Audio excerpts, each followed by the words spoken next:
Excretory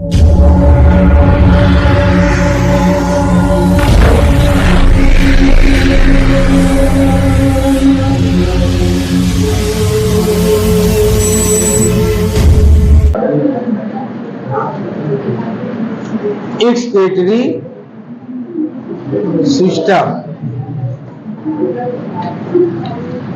अब इसके बारे में जान लीजिए, आप लोग ध्यान दीजिए। एक्सक्रीटरी सिस्टम होता क्या है ये पहले अच्छे से एकदम प्रॉपर आप समझ, ठीक है।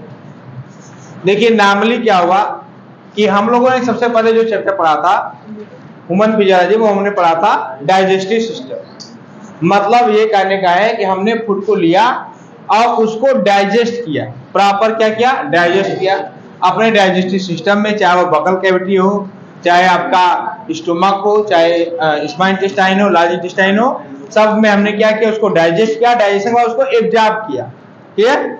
एब्जॉर्प्शन के बाद क्या हुआ कि वह जब एब्जॉर्ब हुआ फूड तो वो कहाँ गया, हमारे ब्लड में।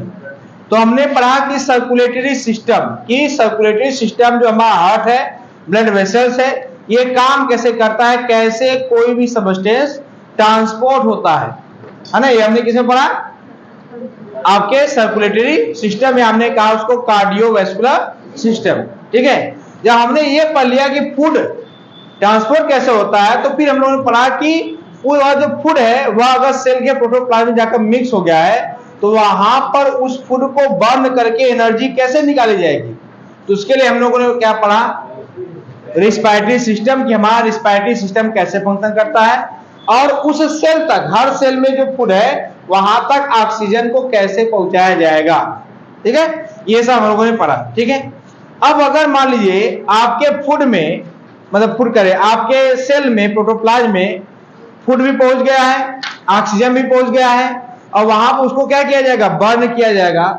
और बर्न करने के बाद वहां से दो सबस्टेंस बाहर निकलेंगे, एक तो निकलेगा कार्बन डाइऑक्साइड और दूसरा निकलेगा अमोनिया, ठीक है। क्या निकलेगा, कार्बन डाइऑक्साइड और क्या निकलेगा, अमोनिया। देखिए सामान्य सी बात यह है, हम लोग जानते हैं कि नॉर्मली क्या होता है कि जो कार्बन डाइऑक्साइड होता है वो हमारे लंग्स से कहां चला जाता है, बाहर है, क्लियर हुआ। तो क्या लंग्स रिस्पायरेटरी ऑर्गन है या एक्सक्रीटरी ऑर्गन है,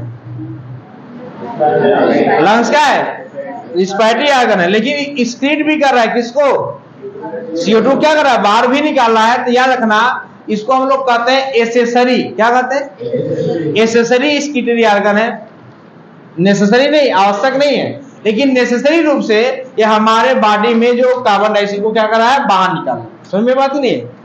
अब एक बात और ध्यान दीजिए, यहाँ पर जो अमोनिया है और यूरिया है ये दोनों कहां होंगे, ब्लड में।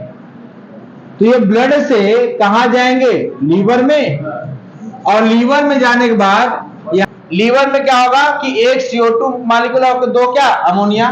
क्या कौन सी साइकिल चलेगी, आर्निथिन साइकिल, और इस आर्निथिन साइकिल द्वारा क्या होगा, क्या बनेगा आपका, यूरिया। यह कहां बन रहा है, आपके लीवर के सेल्स में बन रहा है, ठीक है। इसका यहां से यह कहां जाएगा, ब्लड में, ब्लड से कहां जाएगा, किडनी में। किडनी में दो चीजें बनेंगी, एक तो बनेगा फिल्टर, फिल्टर मतलब जिसको फिल्टर में बाहर निकाल दिया गया, दूसरा क्या बनेगा, ब्लड। तो जो ब्लड होगा वो आपके बॉडी के अदर वेसल्स में होते हुए कहां जाएगा, आपके अलग पार्ट में चला जाएगा। और जो फिल्टर होगा वो क्या बन जाएगा, यूरिन। यूरिन से कहां जाएगा, तो यूरिन कहां जाएगा, यूरिनरी ब्लडर में, किडनी से होते हुए इसका कहां जाएगा, यूरेटर कहां चला जाएगा, बाहर। समझ में बात नहीं। अब ध्यान दो, तो ये एक तो फंक्शन हो गया आपके किडनी का कि क्या बनाना, यूरिन बनाना, ठीक है। और यूरिन में क्या होता है, ह्यूमन यूरिन में क्या होता है, यूरिया। ह्यूमन अमोनिया का स्टेशन नहीं करता है, क्यों नहीं करता है, क्योंकि अमोनिया को निकालने के लिए क्या चाहिए, हाई अमाउंट ऑफ वाटर, और वहां हम लोग कहां रहते हैं, लैंड पर, जमीन पर रहते हैं। इसलिए हम लोगों के लीवर में क्या बनता है भैया, यूरिया बनता है। किस साइकिल द्वारा, आर्निथिन साइकिल। और इस साइकिल को किसने डिस्कवर किया था, क्रेब्स ने। किसने डिस्कवर कर दिया था, क्रेब्स ने किया था। समझ में बात, आई बात नहीं है। देखो क्रेब्स ने क्रेब साइकिल को भी डिस्कवर किया था, और क्रेब्स ने आर्निथिन को भी डिस्कवर किया था। समझ में बात नहीं है, आई ना। अब देखो ध्यान से, तो एक काम हो गया किडनी का, क्या आपका जो है कि एक्सक्रीशन ऑफ यूरिया, मतलब यूरिया को फिल्टर करना। और दूसरा काम क्या होता है, ऑस्मोरेगुलेशन, यानी आपके बॉडी में या किसी भी एनिमल के बॉडी में वाटर के कंटेंट को मेंटेन करना, यानी आपके बॉडी में वाटर की मात्रा को मेंटेन करके रखना किसका काम होता है? किसका काम होता है? आपके स्किटरी आर्गन का। हम लोग के पास क्या है? किडनी। और किडनी के इसी प्रक्रिया को हम लोग क्या कहते हैं? ऑस्मोरेगुलेशन। फॉर एग्जांपल, अगर आपके बॉडी में वाटर की डिफिशियंसी है, कमी है, तो क्या करेगा? यह आपका जो किडनी है यह यूरिन बाहर निकालेगा, लेकिन उस वाटर के कंटेंट को ध्यान रखकर निकालेगा, यानी जो आपका यूरिन होगा वो उसमें यूरिया की मात्रा क्या होगी? ज्यादा होगी, यानी यूरिन जो होगा वो हाई कंसंट्रेटेड होगा। क्या होगा? हाई कंसंट्रेटेड होगा। क्लियर हो गया? और दूसरी बात क्या है? यदि आपके बॉडी में वाटर की मात्रा ज्यादा है, ठीक है, नॉर्मली वाटर की मात्रा क्या है? ज्यादा है, तो क्या होगा कि यह आपका जो किडनी है यह वाटर को बाहर, मतलब बाहर ज्यादा निकालेगा, यानी आपका जो यूरिन होगा वो डाइल्यूटेड होगा, उसमें यूरिया की मात्रा क्या होगी? कम होगी। समझ में आई बात? ही नहीं आ रही ना?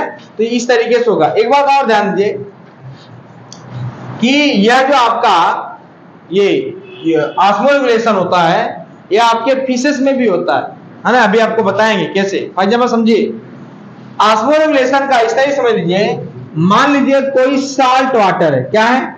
साल्ट वाटर फिश है, ठीक है। अब इस फिश को आप ले जाकर कहां रख दीजिए? फ्रेश वाटर में। क्या रख दीजिए? फ्रेश वाटर में रख दीजिए। आप देखेंगे कि क्या होगा? नॉर्मली क्या होगा कि जो फ्रेश वाटर होगा इसकी जो मतलब कि इसमें जो मछली रहेगी किसकी? साल्ट वाटर की। यह क्या होगा? जैसे आप उसमें डालेंगे कुछ समय बाद देखेंगे मछली जो होगा वो फूल जाएगी, यानी उसके अंदर वाटर अधिक मात्रा में चला जाएगा, ठीक है, फूल जाएगी और डेथ कर जाएगी। ठीक है, बात में एक बात नहीं, क्या हो जाएगी? फूल जाएगी और क्या हो जाएगी? डेथ कर जाएगी। फॉर एग्जाम्पल, इसी तरीके से अगर आप फ्रेश वाटर की जो फिश है इसको आप किसमें डाल देंगे? साल्ट वाटर में या मैराइन वाटर में डाल दिए, तो क्या होगा? जो फिश होगी फ्रेश वाटर की वो सिंक कर जाएगी, सिकुड़ जाएगी और क्या जाएगी? डेथ कर जाएगी। यानी कहने का मतलब क्या है? कहने का मतलब यह है कि जब आप साल्ट वाटर की फिश को फ्रेश वाटर में डाल रहे हो तो पानी अंदर जा रहा है, लेकिन जब आप फ्रेश वाटर की फिश को साल्ट वाटर में ऐड कर रहे हो तो पानी क्या जा रहा है? बाहर निकल जाए, इसलिए क्या? सिंक कर जाए। अब इसके पीछे रीजन क्या है? देखो, इसके पीछे रीजन ये है, ध्यान देना, इसके पीछे रीजन ये है, होता क्या है कि जब आप साल्ट वाटर के फिश को फ्रेश वाटर के में ऐड कर रहे हो तो हो क्या रहा है कि इसके बॉडी में साल्ट की मात्रा ज्यादा है और वाटर में साल्ट की मात्रा है कम, तो क्या होगा? वाटर अपने हाई कंसंट्रेशन, मतलब कि कह सकते हैं वाटर जो होगा अपने लो कंसंट्रेटेड सोल्यूशन से हाई कंसंट्रेटेड सोल्यूशन तब क्या करेगा? मूव करेगा। और यही प्रोसेस क्या कहलाता है? ऑस्मोसिस। तो वह वाटर कहां जाएगा? फिश के अंदर, और वाटर जाने से मछली क्या होगी? फूल जाएगी और क्या कर जाएगी? डेथ कर जाएगी। सही बात नहीं? अगर यही उल्टा होगा तो क्या होगा? जो फिश रहेगी उसके बॉडी से वाटर क्या जाएगा? बाहर चला जाएगा, क्योंकि वाटर हमेशा कहां से कहां मूव करेगा? समझ बात नहीं? तो ये मूव कर जाएगा और जो फिश हो क्या? सिंक कर जाएगी और डेथ कर जाएगी। अब ध्यान दो, ऐसे फिशेस जो कह सकते हैं कि अपने बॉडी के ऑस्मो रेगुलेशन को मेंटेन नहीं कर पाती हैं, अपने बॉडी के ऑस्मो रेगुलेशन को मेंटेन नहीं कर पाती हैं, उन्हें हम लोग कहते हैं ऑस्मो कन्फार्मर। क्या कहते हैं? ऑस्मो कन्फार्मर। और ऐसे फिश के साथ साथ कोई भी एनिमल हो, कोई भी एनिमल दूसरा, यहाँ पर हम लोग जाए समुद्र में नहा रहे हैं, कूद रहे हैं, और समुद्र का पानी अंदर चला जाएगा? ऐसा तो है नहीं। तो कहने का मतलब क्या है? हमारी बॉडी जो है वह वाटर के कंसंट्रेशन को मेंटेन कर सकती है, कर सकती है, कर सकती है। यानी हम लोग हो गए ऑस्मो रेगुलेशन। क्या हो सकते हैं? Osmo regulation. बॉडी के ऑस्मोटिक प्रोसेस को हम लोग खुद रेगुलेट करते हैं, इसलिए हम लोग है ऑस्मो रेगुलेटर। और जो रेगुलेट नहीं कर पाते वो क्या होते हैं? ऑस्मो कन्फार्मर। तो जो फिशेस होती है, मैक्सिमम फिशेस जो होती है वो क्या होती है? ऑस्मो कन्फार्मर होती है, जबकि कुछ ऐसी फिशेस होती हैं जो क्या होती हैं? ऑस्मो रेगुलेटर होती है। और ह्यूमन भी क्या है? ऑस्मो रेगुलेटर है, यानी अपने बॉडी के ऑस्मोटिक प्रोसेस को खुद मेंटेन कर सकती है बॉडी। समझ में आई बात? ही नहीं है आ रही बात ना? तो इस तरीके से तो किडनी जो होता है वह आपके बॉडी में ऑस्मो रेगुलेशन का भी काम करता है, और आपके बॉडी से जो वेस्ट मटेरियल है उसको भी फिल्टर क्या करता है, बाहर निकलता है। वह वेस्ट मटेरियल क्या है भैया, यूरिया है। क्या है, यूरिया है, जो कहाँ बनता है, लीवर में। किस साइकिल द्वारा, आर्निथिन साइकिल द्वारा। फिर हम लोग अमोनिया का एक्सक्रीशन इसलिए नहीं करते हैं क्योंकि हम लोग कहाँ आते हैं, लैंड पर, और लैंड के जो भी ऑर्गेनिजम्स होते हैं यूरिया अमोनिया को बाहर निकालने के लिए हाई अमाउंट ऑफ वाटर चाहिए, जिसलिए हम लोग क्या करते हैं, हमारे बॉडी में अलग मैकेनिज्म में क्या, फॉर्मेशन ऑफ यूरिया। तो मेरी बात नहीं है, क्लियर हुआ, क्लियर हुआ ना। अब देखिए क्या हुआ, अब अगला देखिए आपका हेडिंग है कि टाइप्स ऑफ स्किटरी ऑर्गन। क्या होगा, टाइप्स ऑफ स्किटरी ऑर्गन, कि किस किस ऑर्गेनिज्म में किस किस टाइप का स्किटरी ऑर्गन है। ठीक है,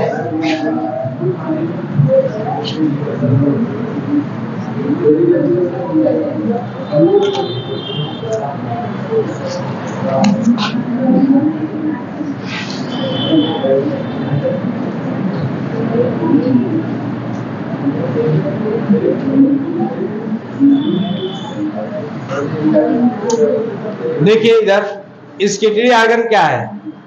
ठीक है, तो याद रखना ऐसा ऑर्गन जो बॉडी में जो स्किटरी सबस्टेंस उसको क्या करे, बाहर निकाल दे या बाहर निकालने में सहायता करे, उसे क्या कहते हैं, स्किटरी ऑर्गन कहते हैं।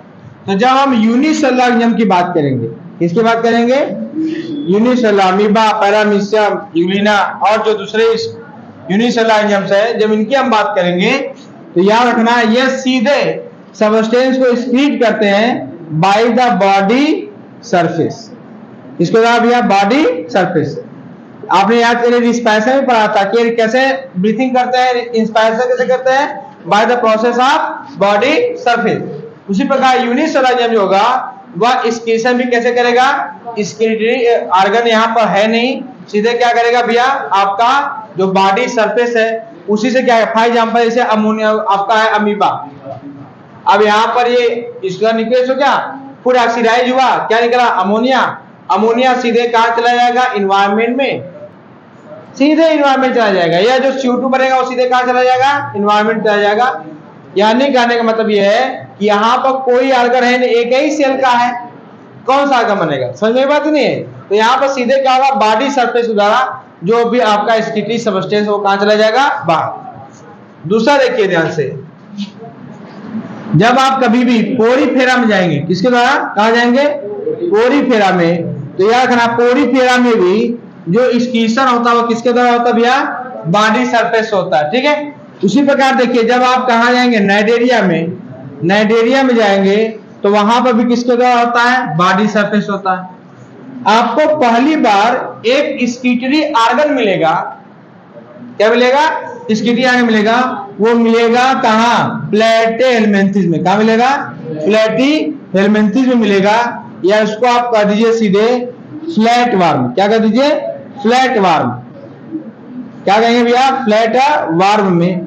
और फ्लैट वार्म जो होता है इसके पास स्किटरी ऑर्गन जो होता है उसका नाम होता है फ्लेम सेल। क्या नाम होता है, बहुत फेमस क्वेश्चन है, फ्लेम सेल किसमें पाया जाता है ना। हाँ, आपका जो भी फ्लैट वार्म होता है वो पाया जाता है कहां पर, प्लेटीहेल्मिन्थेस के एग्जाम में, फ्लैट वार्म में। फॉर एग्जांपल जैसे आपका टीनिया सोलियम, टीनिया सोलियम में भी क्या पाया जाता है, फ्लेम सेल पाया जाता है ना। ये फ्लेम की तरह काम करता है, इसका स्ट्रक्चर फ्लेम जैसा होता है, इसलिए इसको क्या कहते हैं, फ्लेम सेल का।